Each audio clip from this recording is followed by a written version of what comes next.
If you work in quality control at a candy factory, you know strict safety regulations come with the job. It's why you partner with Grainger. Grainger helps you find the high-quality and compliant products your business needs to inspect, detect, and help correct issues. And the sweetest part is, everyone gets a product that's as safe to eat as it is delicious. Call 1-800-GRAINGER, click Grainger.com, or just stop by. Grainger, for the ones who get it done. This episode is brought to you by Progressive Insurance. You chose to hit play on this podcast today. Smart choice. Progressive loves to help people make smart choices. That's why they offer a tool called Auto Quote Explorer that allows you to compare your Progressive car insurance quote with rates from other companies. So you save time on the research and can enjoy savings when you choose the best rate for you. Give it a try after this episode at Progressive.com. Progressive Casualty Insurance Company and Affiliates. Not available in all states or situations. Prices vary based on how you buy. Listeners, are you looking for a shortcut to better auto insurance for you? Something that takes all the research off your plate. Something that's easy. Something that matches you at lower rates. Something genius. That's where NerdWallet comes in. These nerds have already done the work for you. Just answer a few questions and ta-da, you'll be matched with top insurance providers in your area. Find the right rate for you today at nerdwallet.com. After all, using NerdWallet is more than just smart, it's genius. Not all applicants will qualify for the lowest monthly payments. NerdWallet Insurance Services, Inc. CA resident license number OK92033. BetOnline is the world's most trusted betting platform and your number one source for online betting in 2025. Whether you're a seasoned fan or a first-time bettor, BetOnline is your ultimate game day companion. With the largest selection of odds on everything from football, the NBA, college basketball, NHL, and UFC, BetOnline is your number one betting source for the new year. Every touchdown to three-pointer and hat trick, BetOnline has you covered with odds, stats, and more for every game, every play, every win. BetOnline, the game starts here. This is the Bleav in the Warhawks podcast, part of the Bleav Network, with hosts Dusty Thibodeau. I seem to be the only guy they can find to talk to. And Chase Region. Just offensive line, man. Still not getting credit for shit. It's cool. Chase, we made it through the regular basketball season. The tournament brackets are out. Baseball drops 2 of 3 over the weekend against Missouri State. Softball, undefeated. They're on a 12-game win streak. It's crazy times. We also know the order of the football schedule. We knew who the opponents were, but now we know how they'll shake out and how they'll fall on the actual schedule. Where do you want to tip off there, Chase?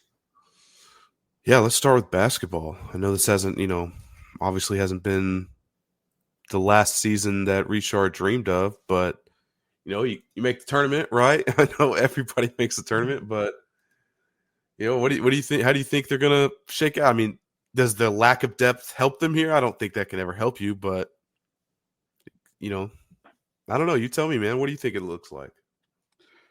It's a long road. If you're gonna make it, games tip off on Monday, March 4th.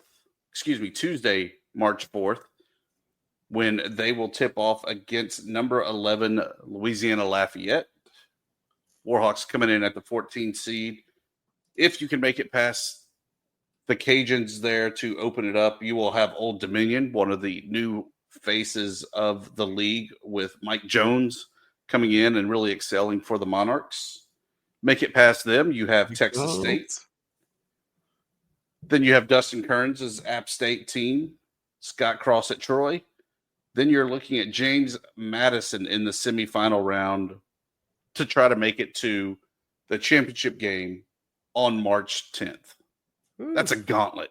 That doesn't seem like a great road there, bud. But at least, hey, I love having Lafayette first round. That's pretty cool. Yeah. Warhawks looking for their first Sun Belt Conference tournament win since they advanced to the quarterfinals back in 2019. So it's been a tough go here lately, but maybe Keith Richard has some more aces up his sleeve as he gets ready to bow out think he's got any more players up his sleeve. I think that's would be a more necessary thing than an ace at this point. But hey, Definitely I does always feel say like it. that I don't care how good Lafayette is at any sport. I don't care how good ULM is at any sport. Those games are always great, a lot of fun to watch, and I'll definitely be tuning in. I know you are too. And yeah, let's hope to make some magic happen. I've notoriously been pooping on ULM basketball, but I hope that I don't want to see them do poorly, and I think this would be a great way for Richard to go out, and I hope they can at least get him one. And they close out the season with 2 losses against James Madison and against Arkansas State. Arkansas State, I think, was hands down the best team in this league this year. So not really too surprised there. They did put up some pretty good fights, actually leading a little bit even in the second half before falling. But that James Madison game was one that I feel like really got away. A lot of the James Madison fans wanted to talk about, how it was orange, red, and yellow dress-up day with everybody being hidden in the stands there, and how there was no real juice or atmosphere. But, I feel like that's one of the long-standing secrets of ULM's success is that opponents can't really get into the game because there's nobody there talking trash to them. There's no real fandom to go against. It's a crazy phenomenon. So your argument is that because ULM has no fans, it's harder to play in? Without a doubt. I mean, oh, man. Come on. Think of being in the backyard shooting free throws. How many It's better than that, Thibs. high-pressure free throws did you miss for the national championship when there was nobody around? Thibs. Hey, I'll tell you what. The band does a great job. The premium seating, the technical fouls are great. The premium seating usually is heckling a little bit down there on the court side. You've got a couple steady fans in there. My wife and I, loved going to those games, and we'll go to them every time we can. And you got your select few, but I don't think it's. I can't agree with you that it's a pro that it's in our favor. It does feel sometimes a little eerily quiet in the sense that you got Corey Crow screaming over the microphone and then a little bit of music, but beyond that, it's just Richard screaming a lot of profanity, and you can hear every bit of it because it. Yeah, but I don't know, dude. I think that's a crazy thing to say that's been the secret of Fan Ewing. That came up at Sunbelt Conference Media Days, even, of why it was difficult to travel to Malone Stadium to face ULM was that there were no fans there. And I figure it just kind of carries over to basketball as well. Come on, they said that about Malone. They said it about Malone. About the House of Pain, Thibs. About the House That's of Pain. rude, man. Hey, the ULM student section does a great job, right behind the bench. I think that's always a cool thing, and I'm glad that we keep that in there. I've played my fair share of rowdy games and my fair share of dead games there at Malone, and I don't know, dude. I think it just hurts everybody when there's no energy. I mean, there's something about a nice rocking stadium with people cussing and yelling at the opponent, and it gets you going. So maybe they're right. Maybe it doesn't. Maybe it's harder to play in, but what a shitty thing to be known for, dude. We got to change that, man. We got to start winning here. It's happening. It's happening this year. But Chase, you also had at least 1 year of being a student in the student life of the student section. Yep. Were you ever politely asked that you needed to vacate Malone Stadium or Fant Ewing? Was I ever kicked out? I was kicked out of a basketball game once. I was in my fraternity section, and we take some things too far? Yeah. Did we look up their girlfriends, their mom's name, and their sister's name, and then we started getting a little weird with it? Sure. But we never, hey, it's all in good fun, kind of. And let's see, I think I wasn't kicked out from a baseball game, but I got stern talking to because I would sit down there in left field and we would heckle those guys. But no football games. Didn't get kicked out of football games. I would sit actually on the home side, usually I really wouldn't sit student section because I like to watch a football game a certain way, and that's usually from a bird's eye view. And I watch offensive linemen and read defenses. It's not a fun way to watch football. Fish and I kind of talked about that. I may or may not have had to leave the 1997-98 Central Florida game a little early. No way. No way. Come on. When Dante Culpepper came to town. Yeah. It was a little rowdy. It was really fun, but they thought I was having too much fun.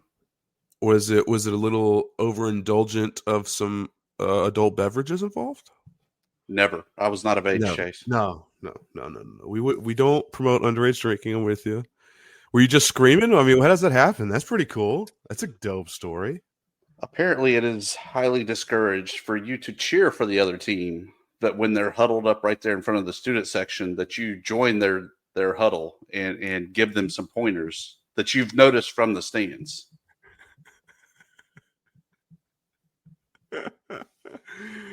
Oh, Thibs. I would have loved to meet you back then. I think that would have been an interesting cat. Yeah. You don't get arrested, huh? You just get kicked out with like. Should we go look this up? Should we go to Ouachita Parish? No, I was never featured at the P Farm. I was never a person. My only trip to the P Farm was actually to get somebody out. Okay. And, yeah. Stand up friend. Yeah. Never did some time in OCC. Good for you. Yeah. Never made it there. But anyway, we've digressed off of the basketball tournament. Yeah. The women, talking about basketball, they were able to actually have maybe a little bit of a letdown season compared to where we thought they were going to finish. But they were 9th overall. That gives them a 1-round bye. So they are in the second round, tipping off on Wednesday at 11:30 against the winner of the Georgia Southern Miss game.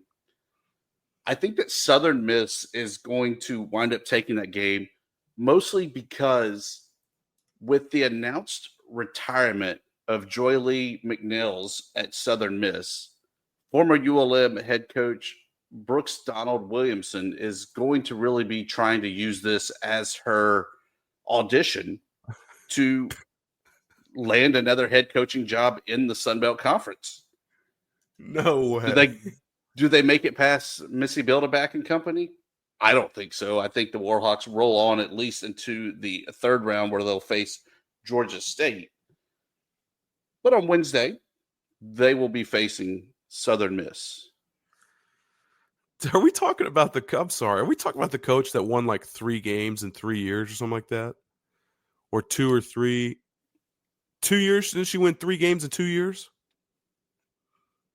Am I wrong by that? Let me tell you a story now, Thibs, about that team. Okay? We would literally, this was when Louisiana had just legalized sports gambling.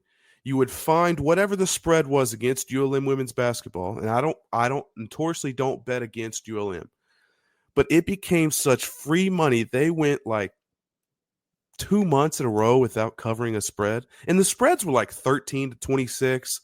I mean, they were terrible. Do not give that woman another head coaching job.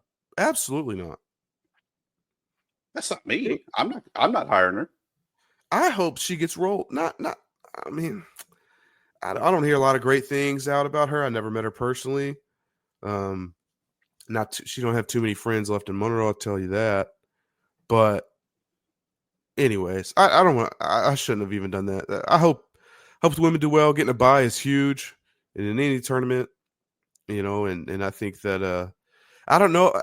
Can you call it a letdown? Or would you call it like leveling back to progressive success, right? Like, I don't think you can. This episode is brought to you by Progressive Insurance. Fiscally responsible, financial geniuses, monetary magicians. These are things people say about drivers who switch their car insurance to Progressive and save hundreds. Because Progressive offers discounts for paying in full, owning a home, and more. Plus, you can count on their great customer service to help you when you need it, so your dollar goes a long way. Visit Progressive.com to see if you could save on car insurance. Progressive Casualty Insurance Company and Affiliates. Potential savings will vary. Not available in all states or situations. If you work in quality control at a candy factory, you know strict safety regulations come with the job.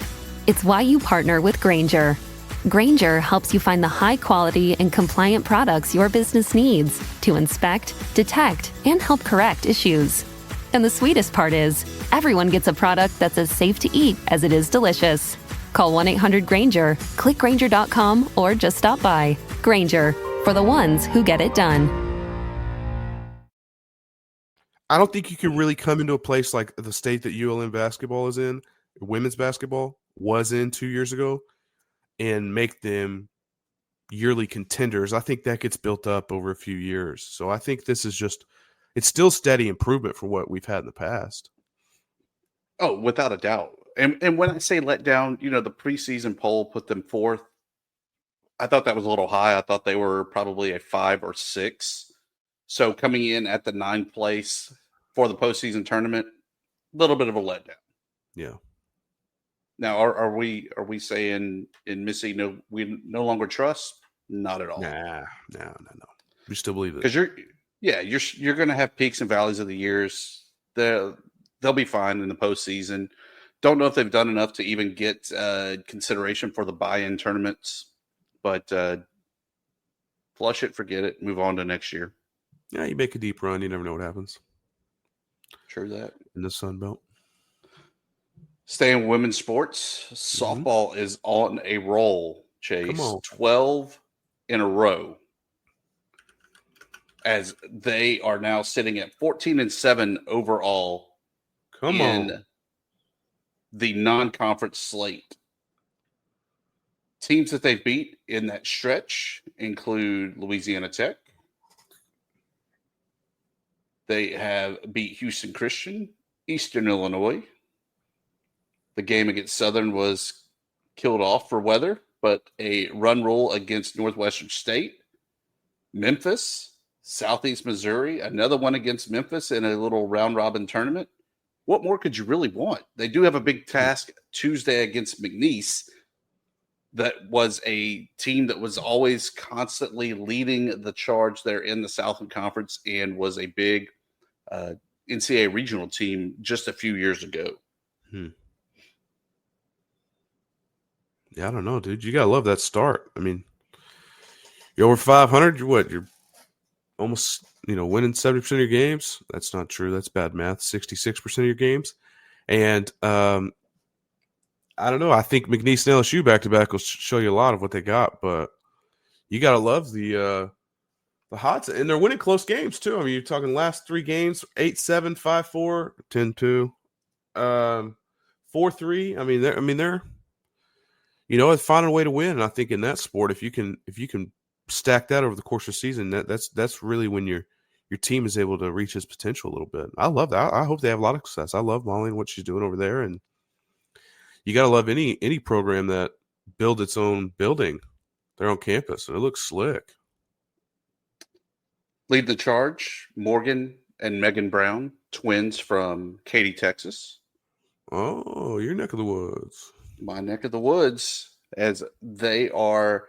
Megan Brown was, I believe, like 39th in hits with right around 22, I believe it was when I looked it up.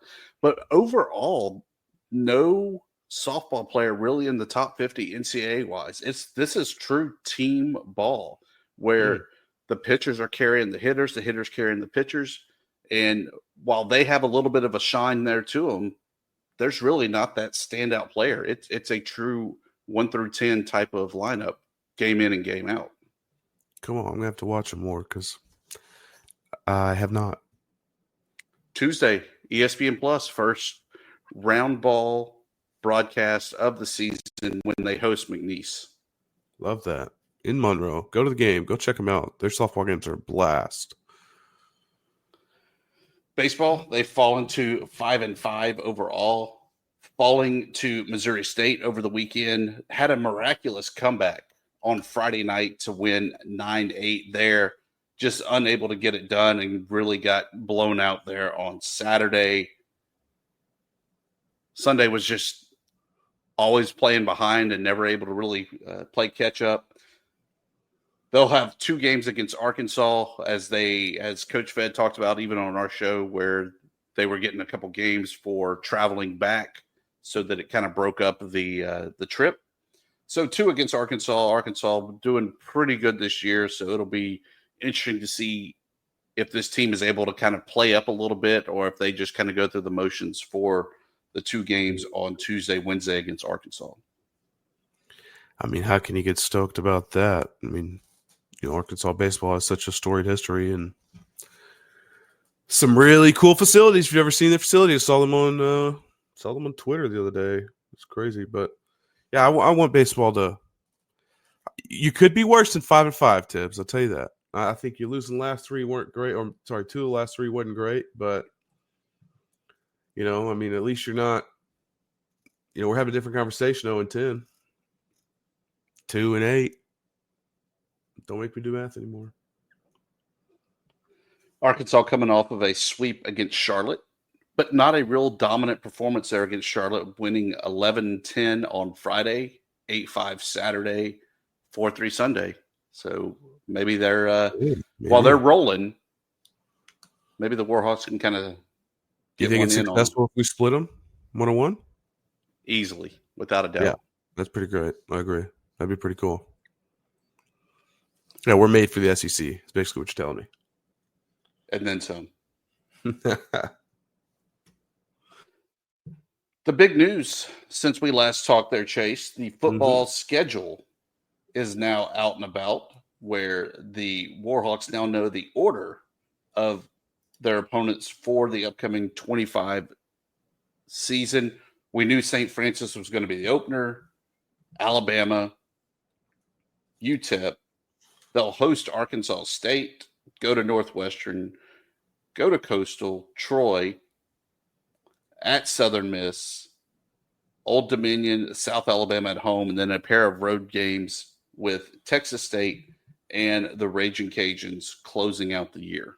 Love that. Always loved playing double L on the last game of the year. And I know it starts off kind of up and down, right? St. Francis and dude, if you didn't see the ULM football schedule reveal that our good friend of the pod, Martin, did a great job, and they kind of pooped on St. Francis a little bit. But to be fair, I think we all were wondering where the hell is that place. I thought the food choice was a little weak, where you did some Quaker oatmeal because they're in Pennsylvania.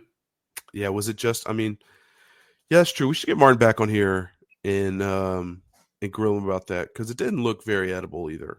Like it didn't look great.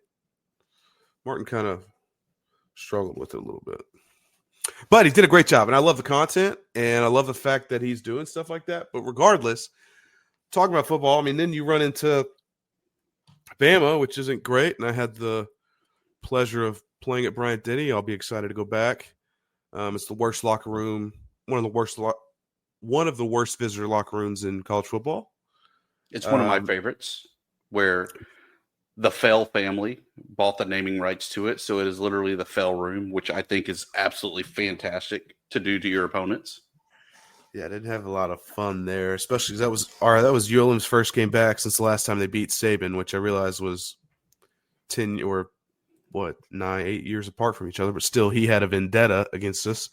And we played against one of the greatest college football teams ever be constructed. So I hope this I say this a lot, that I hope the players soak it in. I hope the fans soak it in. It's a really cool experience to go when you're a team like ULM, to go to Bryant-Denny or Alabama or wherever you want to go, wherever you can. And Northwestern's in that same boat. I love playing UTEP. I think those are kind of like UTEP is such a mountain valley of a school, or of an athletic program, but I love playing schools like that kind of feel like similar competition in that sense, that, I know different conferences and kind of going across and testing ourselves against an opponent like that. And, then you open it up with Arkansas State, who, as had our number since 2000, since you freaking went there. I don't, we got to make something change there. Do you like, though, having that first bye week after the Alabama game? No, it's. I mean, no, I would rather play UTEP the week after and then have a bye right before conference play. No, it sucks, dude. That's an early bye. That's brutal. I personally don't like early season buys like that. I mean, it's like you just kind of get some steam rolling and then you just get a week off in September. No, not my personal favorite. I mean, I like it as somebody's broadcasting it, but I don't love it as a player. The good news is that last year it felt like every team had a bye right before they played ULM. Yep. Especially in the last half of the season. This year, that only happens once with South Alabama having a bye before they play ULM. But ULM is coming into that game off of a bye as well. The only other kind of oddball schedule, Louisiana Lafayette will have a couple of extra days to prepare, playing Arkansas State on a Thursday night before that Saturday closing game. Yeah. Love that.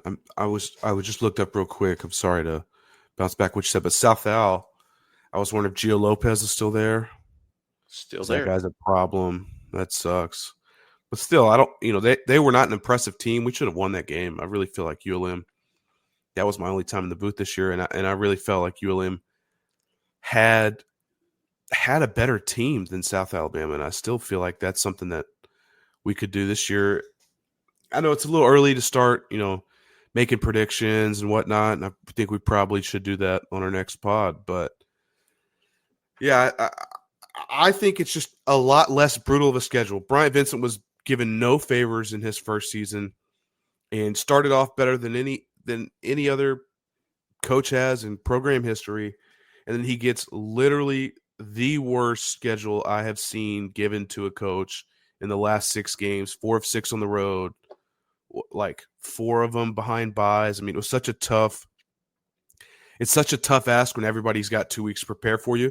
And especially because you came in new, shocked a lot of people with what you're doing new, which was, hey, hand around, turn the ball to Ahmad Hardy. But, I hope this is a lot. I hope this kind of shows that he can, when he's given a fair shot almost, that he can really excel with it. Yeah, I still feel like it's way too early to start trying to pick the games on the schedule for wins and losses.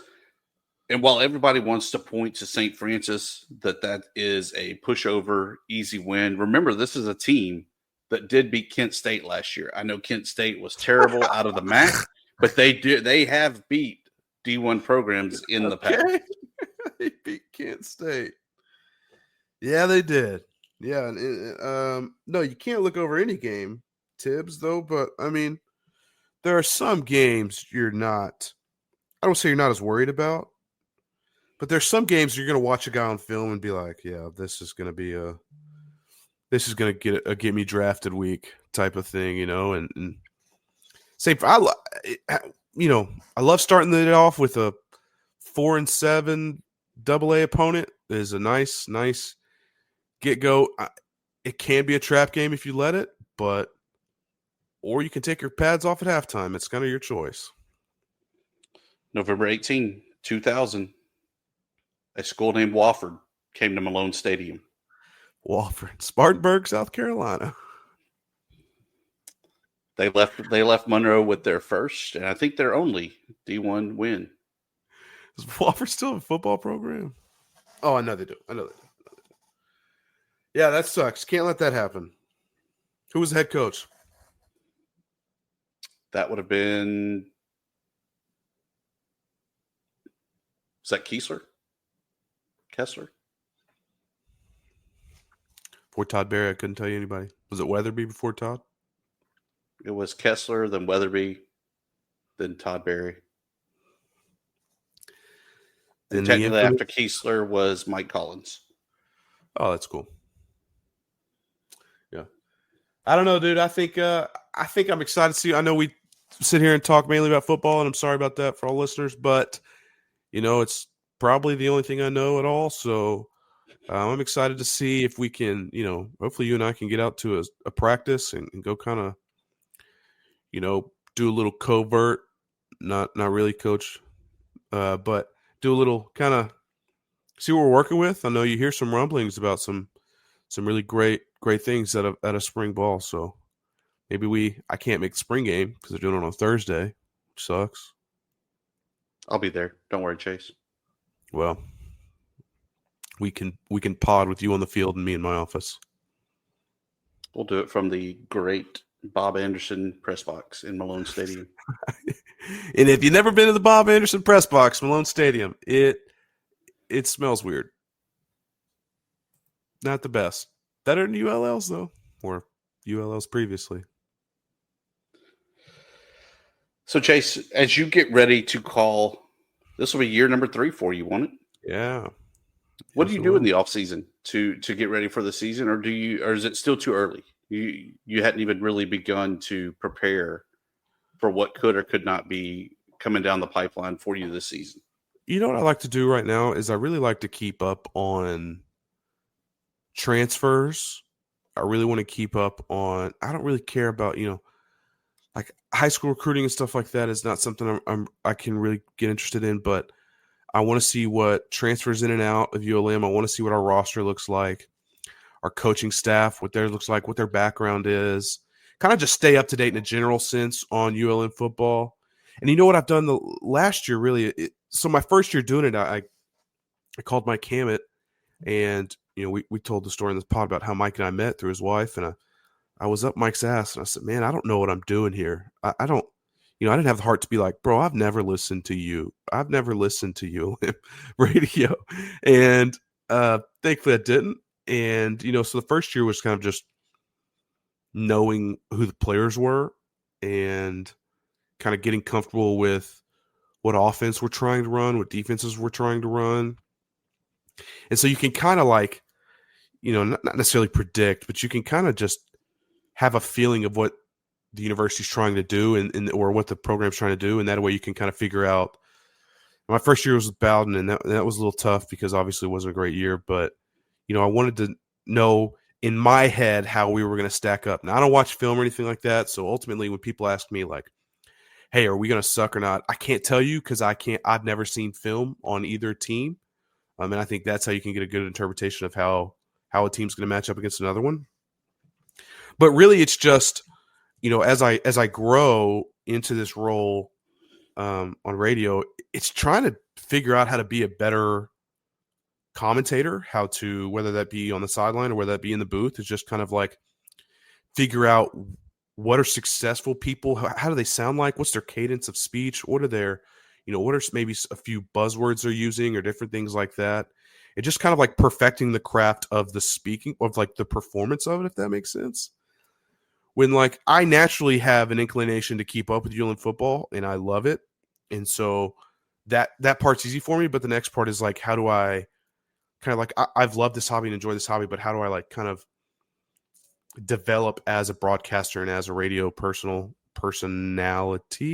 I don't like that word, but kind of like, how do you get better at that kind of part of it? You get what I'm saying? Yeah, without a doubt. One other thing that we did not talk about in basketball, Chase, and I don't know why. Maybe it's because we're just unprepared. Maybe the lasting legacy of Keith Richard, sure. and I think a lot of people are not going to speak highly of his time being at the helm of the program, but I really feel like he was the right guy at the right time to really pull the nosedive out of APR sanctions, weather the storm, and make it be competitive. Because at the time that those APR sanctions were coming down, the illustrious Dr. Nick Bruno was ready to pull the cord and kill men's basketball altogether. And it was luckily Commissioner Wright Waters that really talked him out of it and said, no, the league's going to be here for you. The league's going to help you through these tough times. But if you do that, you're really impacting your membership in the Sun Belt as a whole and impacting the membership of the Sun Belt Conference. Sure. So I'm glad that did not happen as much as maybe it should have happened, and we would have had a quicker rebound from the APR sanctions. But Keith Richard was definitely the right guy, the right time, came in, did what was necessary to build a competitive program. And I think we saw that during those CBI runs. We look at some of the players that have come through ULM during his time here: Travis Munning, Nick Capola, Tyler Ongway, Majuk Ding. I mean, Ding was an Olympian this past year, going head-to-head with LeBron James. Yeah, it's pretty cool. I think, I will look back fondly on Keith's time because I think if you have the whole story, I think you can kind of see. I mean, he was always handicapped financially, recruiting, facilities, all the above. He was always handicapped, and he always found a way to kind of push forward. And I think that he did a great job developing players. I think that's proven from the guys you just mentioned. And I think that, Richard doesn't seem like a guy that you're going to walk away, like fully, loving in the sense that like, oh, I've got, he's such a nice guy and yada, yada, yada. But I think that the type of coach he is and for what he wanted to do, I think he was great. And I think he was really great for ULM and in the time they needed him. And you can maybe argue that, he's kind of been on a little, maybe stayed a little too long. I don't want to say that rudely, but, you can argue that. But I still think that hopefully, you realize, hopefully when that story is told, Thibs, that it's told with full context of how bad it was when he first got here and where he's been since then. And he's got some great moments in his time. And I hope that I hope that's how his career is reflected upon. Without a doubt. And now, as we start looking forward to the next head coach, I think the biggest thing that we got to have is just somebody that's familiar with this new landscape of college athletics. Absolutely. That you're balancing a roster and managing a roster as opposed to the traditional going to high school JUCO transfer route. You got to kind of do all of the above and really find a way to build the roster. I hope Jalen Bolden comes back for next year because I think that would be a good key piece to build around.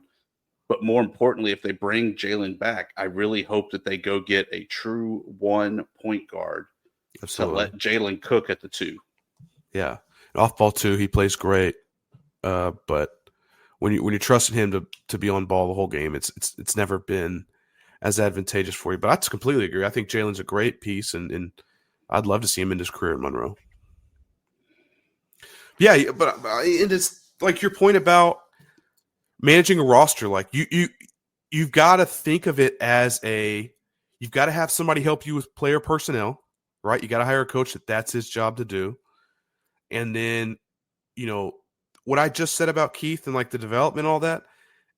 I mean, it's important, but it's kind of out the window in the sense you don't have 4 or 5 years like you used to really develop a kid. You've got 3 to 6 months.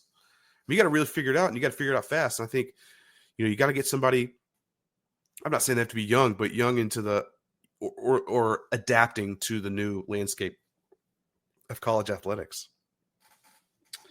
Hopefully, there's another Mississippi Build-A-Back out there that has a bunch of players in their pocket, and they're willing to make the trek to the Bayou, so that we do see that quick success like she had last year.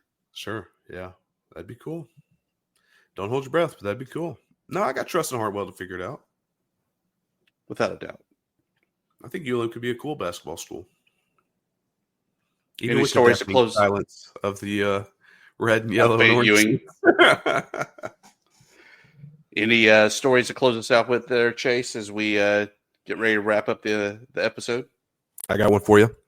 When you talked about getting kicked out of a game earlier, I did get kicked out of one game at my time at ULM. As a player, we were playing Georgia Southern. It was Georgia Southern's first year into the Sun Belt, and they actually they shared the conference championship that year because we didn't have a conference championship. They didn't have a East and West division yet. And Georgia Southern, my family now lives in Savannah, Georgia, just about 45 minutes south of Statesboro, where Georgia Southern lives. And my mother had gone to high school out there. She was from the area, and so I have some family in that area and yada yada. And so, anyways, we go to Georgia Southern, and I'm having a great game. I mean, I'm just whooping ass out there. I was feeling great. It was, it was for us to get to 6, I Bleav, or get to 7, which we needed. I think we had 6 and 2 FCS wins, something like that. You can fact check me later, but we needed the win. We wanted to stop them from winning the championship. And about 2 minutes before third quarter, about 2 minutes before the fourth quarter, they sub their defensive line in, get their twos in, and this kid's just talking and talking and talking. And I've been whooping his ass all day, and so I didn't know why he was talking. And anyways, I take a step back and I punch him, in an offensive line punch, okay, not like a crazy punch, right in the chest, and he caves on the ground and fell. And there was something inside of me that just took hold, and I just started punching him in the face multiple times, straddling on top of him, punching him, which, by the way, very stupid to do to a face mask. Doesn't make sense, okay? I was just going crazy. And then Ben rises over my guard, walks up to me and pushes me off of him. He's like, "What are you doing?" The ref is sitting there pointing at me, flabbergasted. He's like, you got to go. You got to go. And as I ran off the field, I obviously was going to get kicked out at the time. You can't, you shouldn't. There's no place in football for that. I completely agree. I walk off the field, and I see Phil Shaw at the time, director of operations. Not athletic trainer Phil Shaw, who he is now and who he was before, but he was operations at that time. I said, "Phil, we got to go because you have to get escorted off the field at that point." I'm like, "Phil, we have to leave because I just got kicked out of this game." And he was like, "No, man, just watch the game. It's no big deal." I said, "Phil, we really have to go." And then they announced over the speaker that 71 was ejected for unsportsmanlike conduct. And I'm running off the field, and then I look up and I see, now they do your parents dirty. They sit them in the top of the stadium. But I looked up and I blew a kiss to my mother and waved at her, and the whole crowd thought I was doing it to them. So they started throwing a bunch of shit at me, beer cans and food and all kinds of different stuff. And I kind of sheltered. We ran into their facility there. I showered, put a hoodie on, and as I walked out, I kind of sat at the end zone and watched the game, and some girl walked over to me and was like, "Do you know who that kid was that got kicked out of y'all's game?" I said, "No, what happened?" She goes, "He was an asshole. He was out there throwing punches." And I was like, "No, sounds like a dick, dude. I wouldn't want to be, I wouldn't want to know that guy." Yeah. Then the worst part about that is that the next week we're doing exit interviews, and Coach Barry pulls me in his office, and he's got that film pulled up, and we watched the rest of the game and all the mistakes the offensive line made. And we watched the video of me punching this kid. And I learned a great lesson there. He said, I learned how to control my emotions, or the importance of controlling your emotions, especially in passionate situations. And Todd was such a great mentor and such a great guy that he kind of just, he said, "I hope you learned from this. I hope your mother didn't see this. I hope that's not who you're known for as a player." But yeah, getting kicked out of Georgia Southern. And then my first game to call a game in the booth my freshman year of radio was at Georgia Southern. And I have a clear and distinct hatred for that place because I think it was Young Wei Koo kicked like a 60-yard field goal on us that game, or I think Tyler Bass was a backup, or that's flipped or something like that. But they had some dudes on special teams. Also, their quarterback was J.D. McKissick, and their running back was Matt Breida. So I didn't know, it was a tough team from them. Did you blow them a kiss after your initial call in the radio booth? You want to talk about there were a lot of fans dressed as seats that year at that game. They were pretty, it's a thin crowd there on Saturday at 11, I think. Chase, it was so much fun. We should do it again next week. I will see you next week, my friend. With so many options, Why choose Arizona State University? For me, the only online option was ASU because of the quality. Their faculty was really involved with their students and care about your personal journey. The dedication to my personal development from my professors, that's been extremely valuable to me. Earn your degree from the nation's most innovative university. Online. That's a degree better. Explore more than 300 undergraduate, graduate, and certificate programs at asuonline.asu.edu.